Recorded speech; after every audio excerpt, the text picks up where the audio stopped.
How and why do we dissipate our own life force? All right, that's the question for today. Hello, everyone. Hope everybody's doing well today, and welcome to my channel. My name is Thomas, and I do educational videos on a number of different topics. Eventually, we're going to be getting into math and geometry, history, economics, psychology, philosophy, health and fitness, meditation, and a few that I'm forgetting right now. Right now, at the beginning of the channel, we're focusing on the tree of life. The reason why we focus on the tree of life is because I want to give you a resource that helps you to actually really understand and learn and assimilate the topics I'm going to be teaching in the future. So the tree of life is really an organizational system that helps you make decisions. It helps you prioritize things, helps you put things in perspective, helps you remember them, and it also helps you understand them. So when we study tree of life, we're laying the groundwork for studying many of these other subjects. And these other subjects, even though they're basic subjects, they're really kind of like the quantum or foundational version of these subjects that you weren't taught at school. And so a lot of it has to do with unlearning as well as relearning. So going through that process, it's important to be able to have a foundation that you could fall back on it. The tree of life is like a safety net. You can kind of always go into it, and you're able to salvage something when you thought you were going to lose it. Okay, now the tree of life looks like this. You've probably seen it before, and it's also known as the Hebrew Kabbalah. The tree of life goes back to ancient Egypt, if not further, and it's always been used as really like a map of our consciousness. And you can see that it's broken down into 12 different circles connected by a bunch of lines, 22 to be exact, and you could even say 23 possibly, but on this 22, and they are numbered. The circles or spheres are numbered 10, 9, 8, 7, 6, 5, 4, 3, 2, and 1. Then there's also a thing here called the abyss, and that's an implied circle or sphere or dotted. And then we have the 0 that's above the tree. So that's a total of 12 different categories, and each one of them represents a different faculty of consciousness, or an ability of consciousness, an aspect of consciousness, a potential of consciousness. And kind of the key to the game is to be able to unlock as many of those faculties as we can, so we have kind of a full panoply when we're facing the world.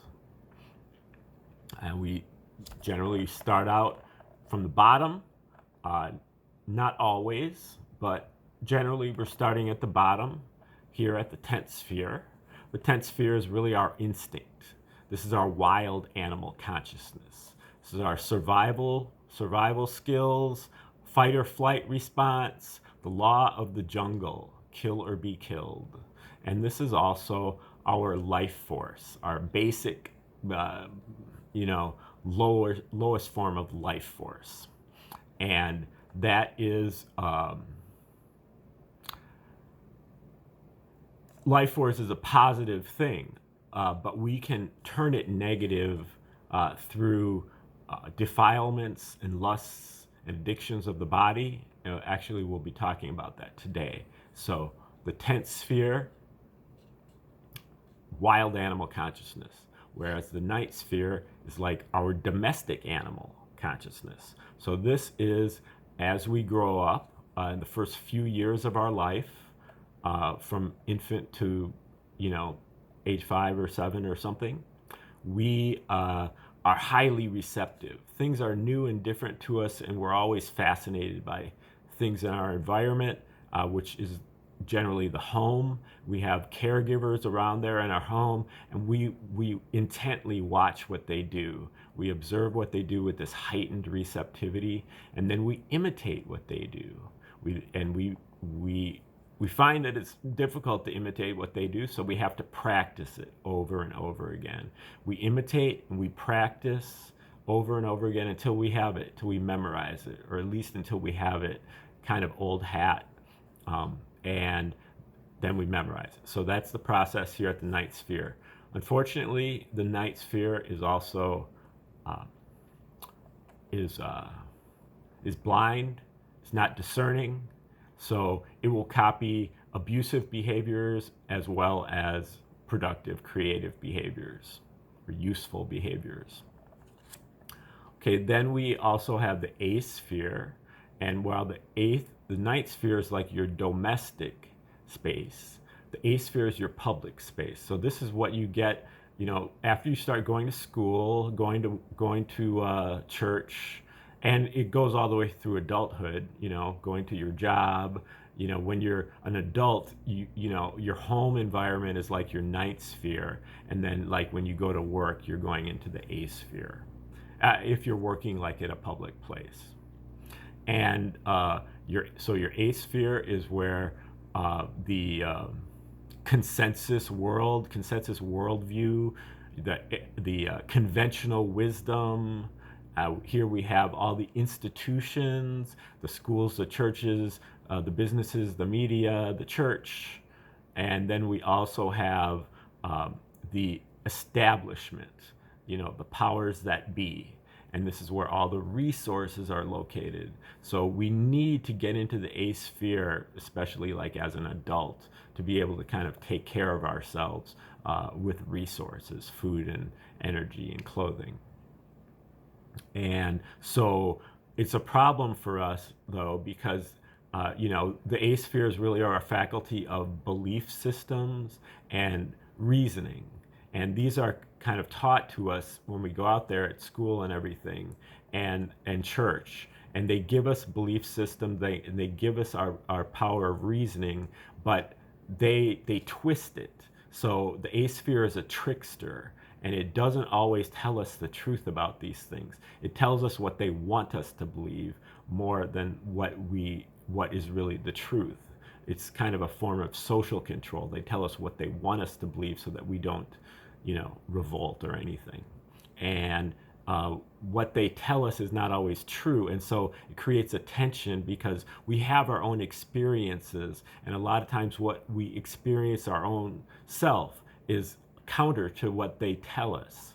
And so we end up giving way too much credit to the eighth sphere because this is where the consensus is. So we think this is where everybody is. This is where all the expert opinion is, and this is, you can't buck science or whatever. And so when what they tell us goes against what we know to be true, then we create a tension there, and we end up having to invert our eighth sphere, to invert our logical reasoning and use things like circular reasoning or consensus reasoning, where we think that just because everybody believes it, that makes it true.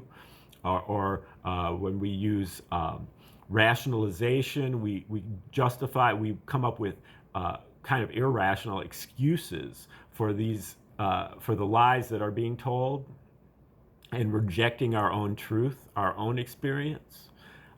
So we can get stuck in the eighth sphere if we twist the eighth sphere, if we twist our logic, and we assume that there's a consensus here. Then we can, or any other of the fallacies of reasoning, we can get stuck in the, if we think that this is like the end, the goal, because that's how it's presented. Oh, what are you going to do when you grow up? Well, that's it. And what is the measure of success?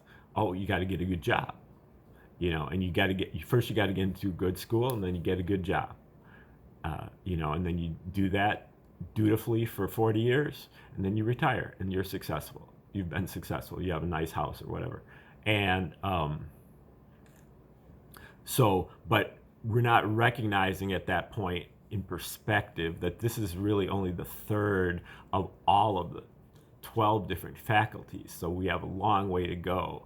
And so when we get here and we convince ourselves that we've arrived, it's mistaken. We just need to get here, get the resources, and then keep evolving. And so when we go over here to the seventh sphere, if the eighth sphere is about the real world, the seventh sphere is about the imaginary world.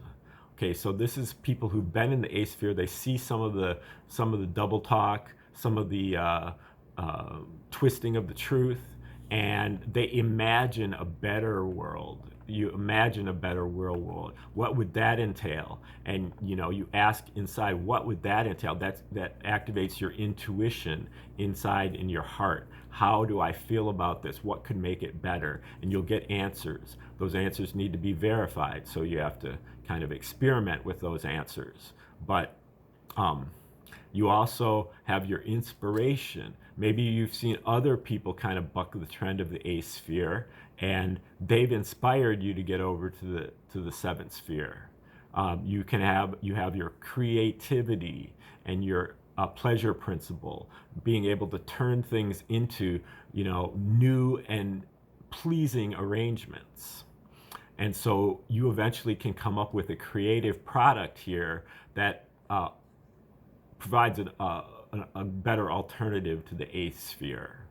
And when you learn to cultivate that and really develop it, that's really like your higher calling. How do I contribute to this world the best way that I can? Not to fit in as a cog in a machine, but to be my own self as an individual, but to still be contributing to the world, to the universe, to the best of my ability.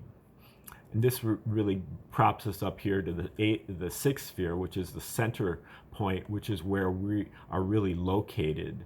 If this were a map, it would say you are here. And we are here, and this is our free will faculty. It's our ability to pay attention and to make decisions. Okay, the first part, the paying attention, we find that most of the time we're paying attention to the lower part of the tree, especially 8 and 9, because this is our past, this is where we came from, this is what we're comfortable with.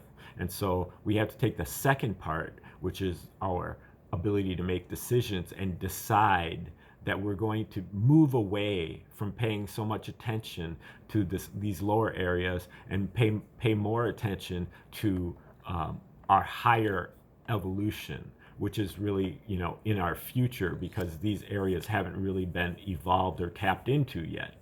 And so this is a scary proposition. We have to overcome a fear, or at least stand in the face of fear, and then turn our attention around to the higher parts of the tree. Because anytime you're staring into the unknown, it's a scary prospect. So we have to overcome that, and then we begin to focus our attention on the fifth sphere, the next one in line. And this fifth sphere is really our sense of justice, our sense of right and wrong, our sense of fairness. And justice is meted out by karma. So karma is what you can see here as being like a mirror. And our karma is cause and effect. What comes around goes around. As you sow, so shall you reap.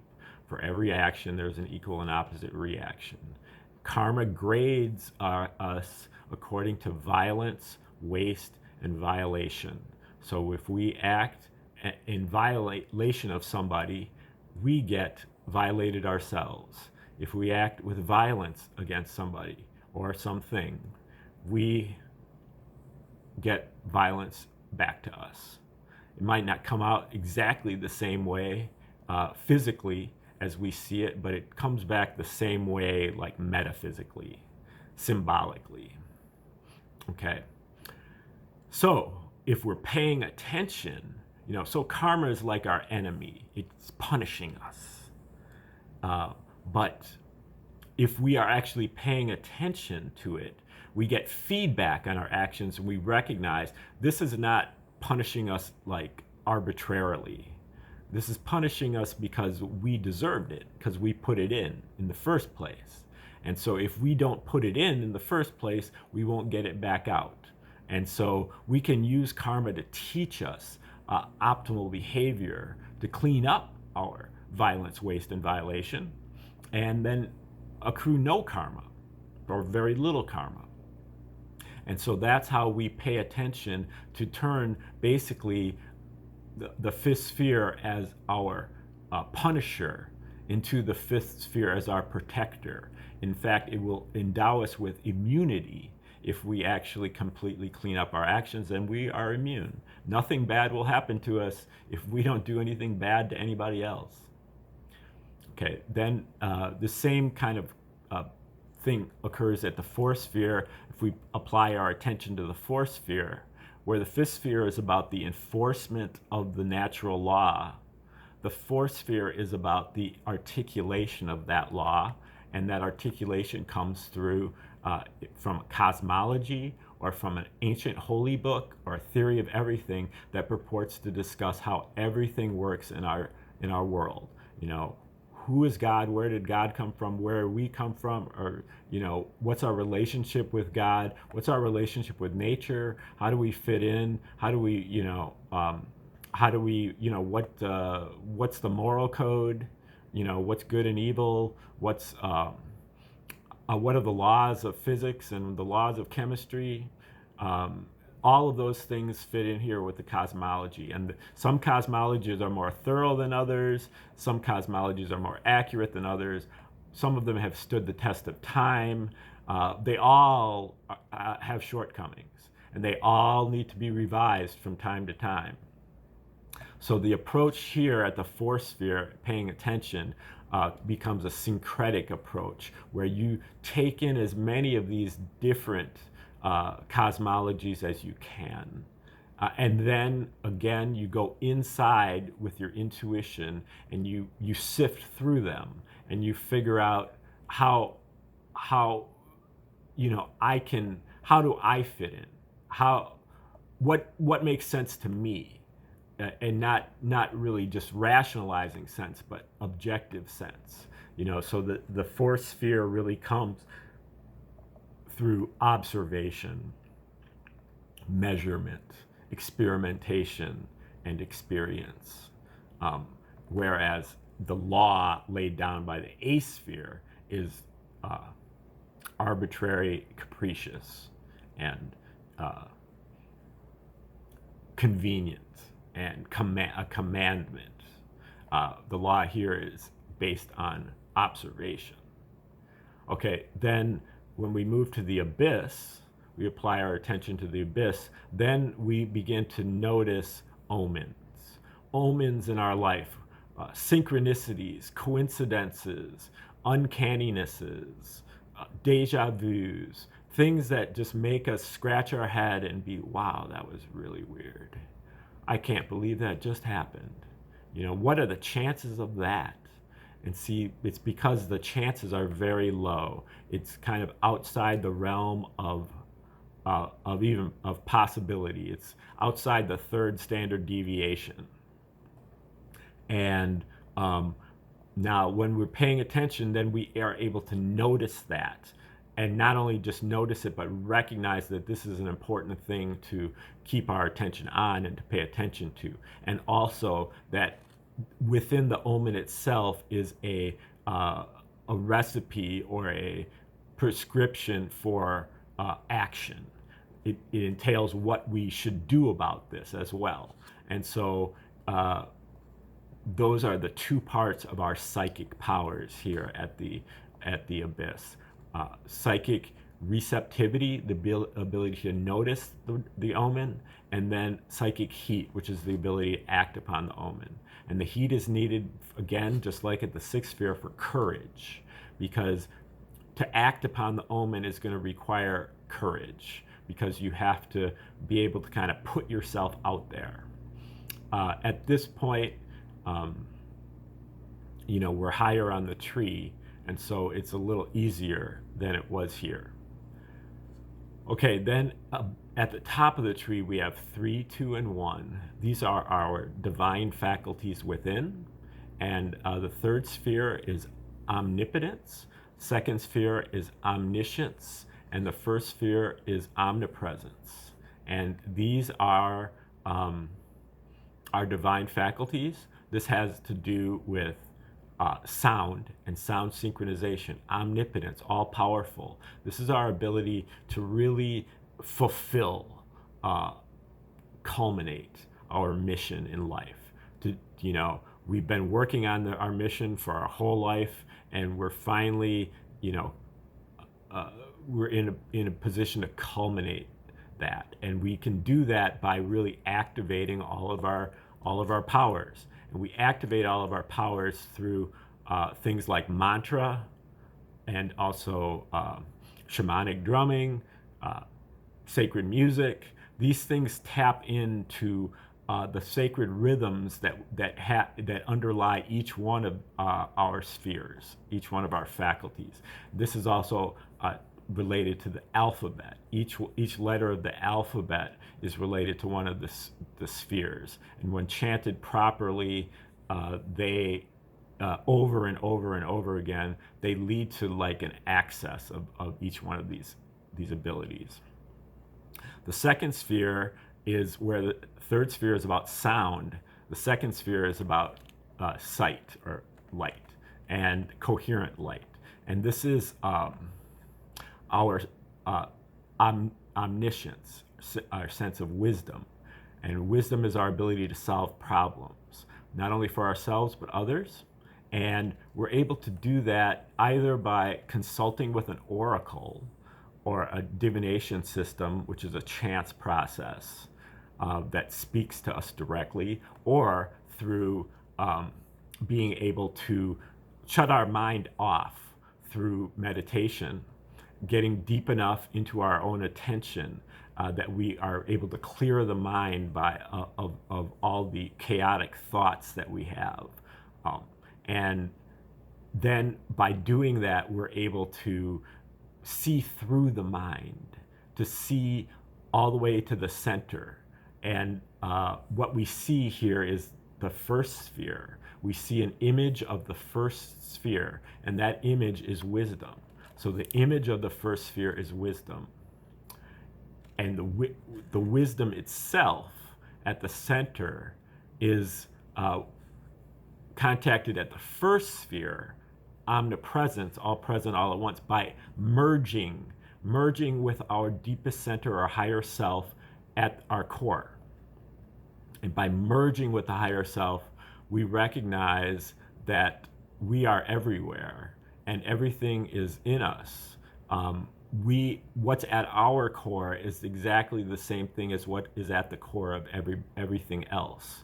So we have an instant communication line with everything else in the universe, or really even not even communication, but an identity with everything else.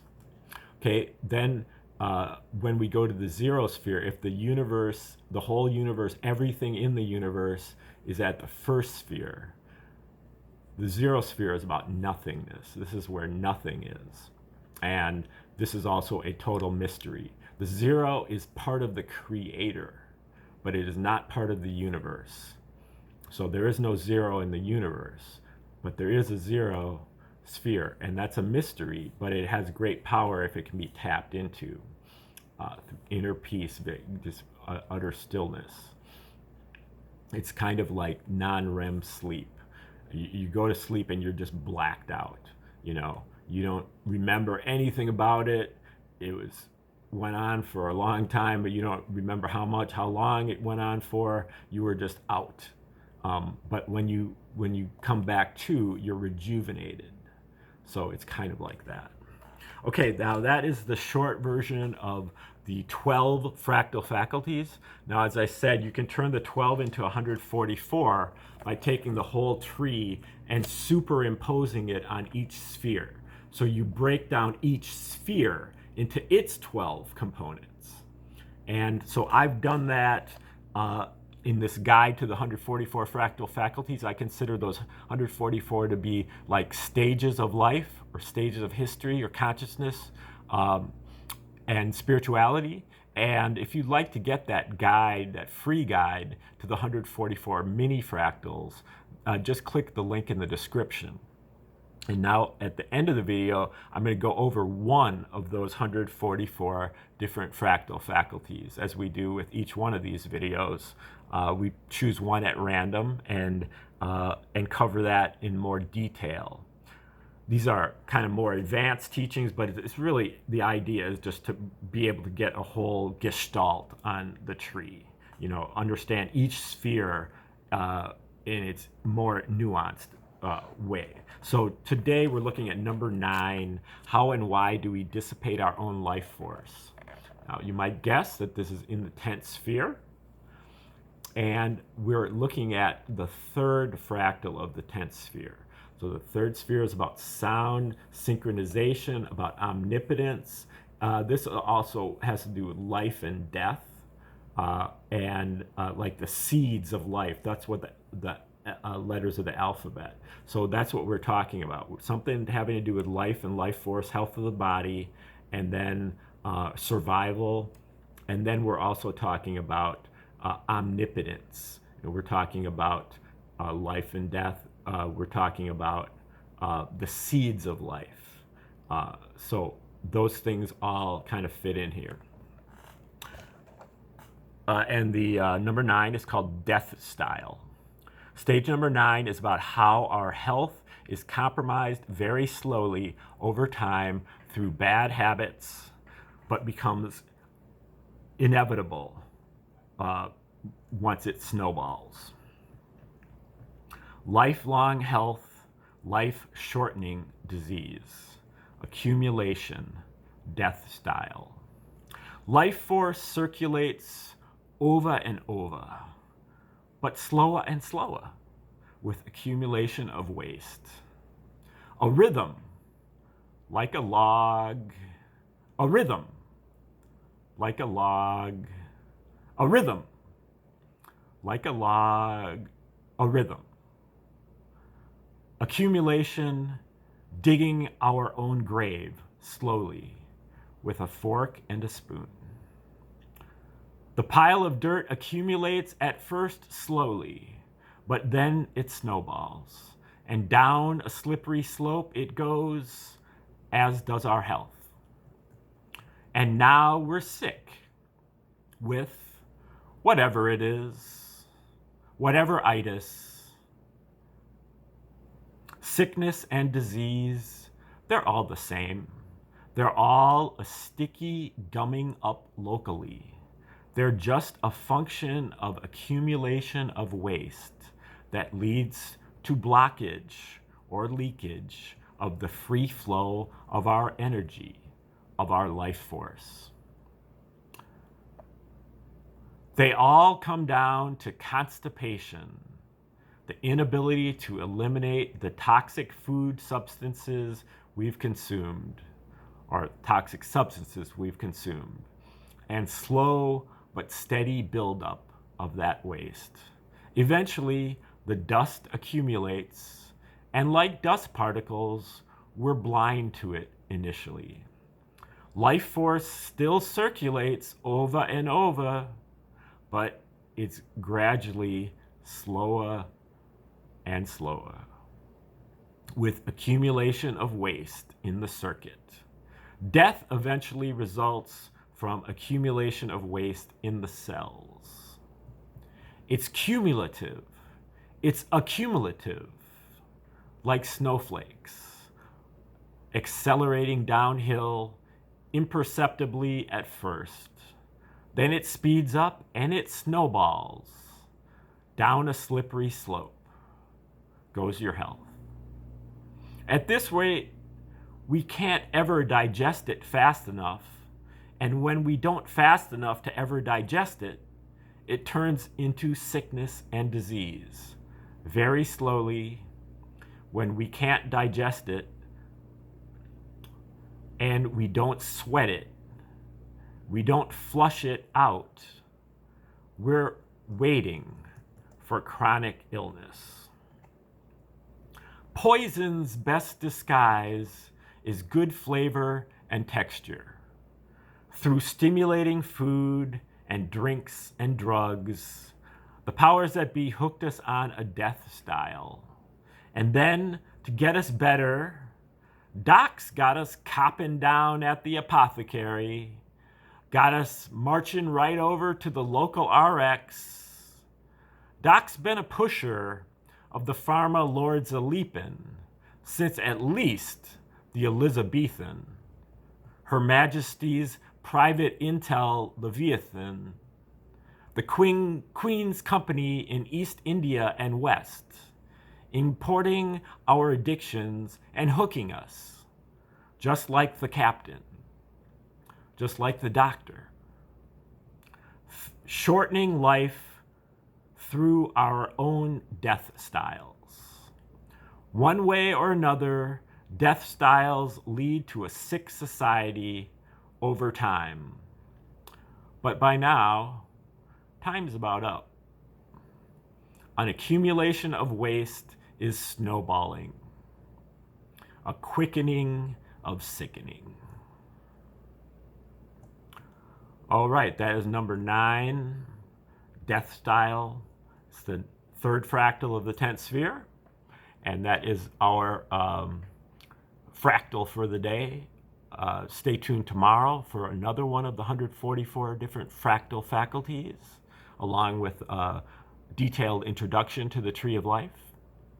And I know I do the Tree of Life introduction over and over again, but it's good to watch it over and over again because that's how you learn the Tree of Life, through repetition and memory, just like in the Night Sphere. And you got to really be able to kind of have it at old hat where, 2 + 2 = 4. You don't have to think about it. Okay, so thanks for tuning in today. I appreciate it. I'd appreciate it even more if you click the like button, subscribe to the channel. You can share the video with others. You can make constructive comments in the comment section. You can get my free guide to the 144 fractal faculties by clicking the link in the description. And you can also donate directly to me through Cash App or Venmo, also listed in the description. Tomorrow there'll be another video on a different one of the 144.